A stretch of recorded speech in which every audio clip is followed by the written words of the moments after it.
Lecture de la compilation post-mortem des écrits de Ellen G. White intitulée Conseils sur la nutrition et les aliments. Section 4. Une nutrition qui convient. Partie 1. Le régime alimentaire originel. Choisi par le Créateur. Pour savoir quels sont les meilleurs aliments, il faut étudier le régime donné primitivement à l'humanité. Celui qui a créé l'homme et connaît ses besoins avait indiqué à Adam comment il devait se nourrir.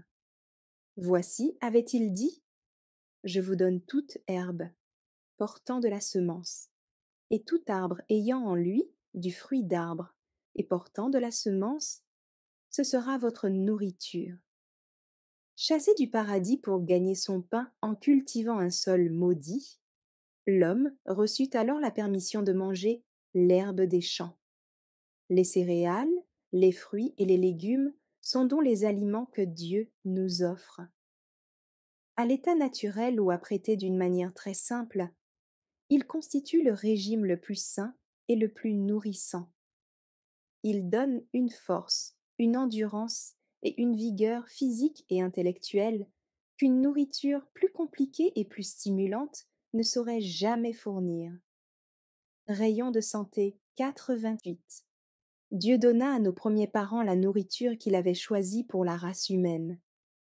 Il était contraire à son plan que la vie d'aucune de ses créatures fût enlevée. La mort ne devait pas entrer en Éden. Le fruit des arbres du jardin constituait la nourriture qui répondait aux besoins de l'homme.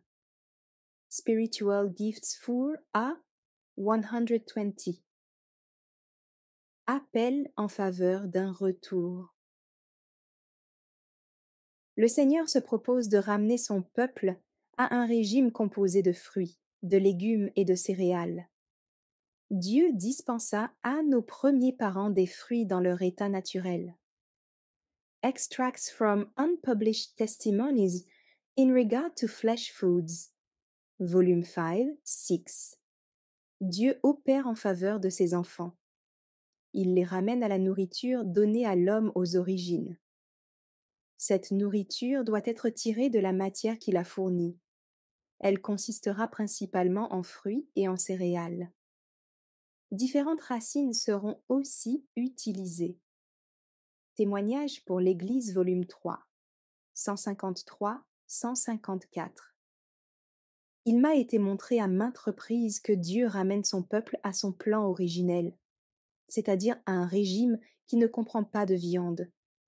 Et il veut que nous enseignions au public une voie supérieure à la sienne. Si la viande est écartée, si le goût n'est pas formé dans ce sens, si l'on encourage à aimer les fruits et les céréales, le résultat sera conforme au plan que Dieu se proposait d'appliquer au commencement. Son peuple ne consommera pas de viande.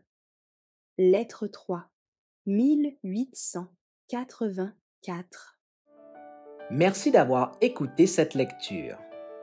Si vous avez des questions ou des remarques sur le thème abordé, n'hésitez pas à les partager dans les commentaires et notre équipe ne manquera pas de les considérer.